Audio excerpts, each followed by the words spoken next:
যারে তারে দেখলেই মারতে যান।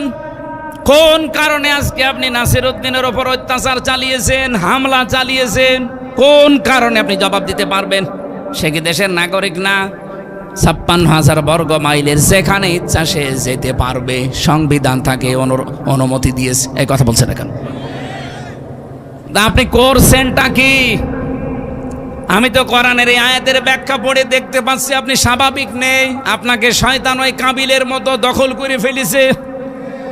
ও সাতক্ষীরাবাসী, এখন যদি বাড়িতে যান এই রাত 12টার সময়, সালাম দিলেন বউকে, আপনার বউ সালামের জবাব না দিয়ে যদি বলে শুয়োরের বাচ্চা, না ভালো লাগবে? খারাপ লাগবে? এ কথা বলেন না? না না, জ্ঞানী মানুষ হলেও জীবনও আপনার খারাপ লাগার কথা না। যদি আপনার জ্ঞান থাকে আপনি চিন্তা করবেন কি গো, এটা শিক্ষিতা বউ, এ ধার্মিক বংশের মেয়ে, উচ্চ বংশের মেয়ে আমি বিয়ে করেছি আজ 20 বছর। কোনদিন আমার মুখের উপরে চোখ তুলে কথা বলে না, অথচ আজকে ভালো মনে করে সালাম দিলাম আর আমারে বলছে শুয়োরের বাচ্চা। তার মানে আর স্বাভাবিক নেই, এর জিনে ধরেছে। কথা বলেন না কেন?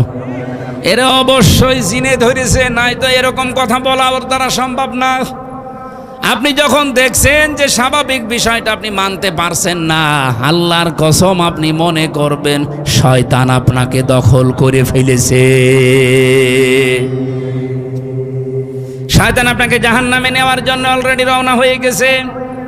ও সাতক্ষীরাবাসী, এমনিতেই কোরআনের কারণে আপনাকে এই সারা বাংলাদেশের 64 জেলার ভেতরে আপনাদের এমনি বেশি ভালোবাসি আমরা, কারণ কোরআনের কারণে সবচাইতে বেশি জুলুম নির্যাতনের শিকার এই সাতক্ষীরার মানুষ।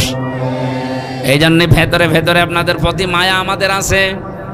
আপনি রাগ না করে নিজেকে একটু আয়াতের সাথে মিলান করে, আয়াত তার আমি বানালাম না, এটা আল্লাহর বানানো আয়াত। 1500 বছর আগে নাজিল করে হেজন নবী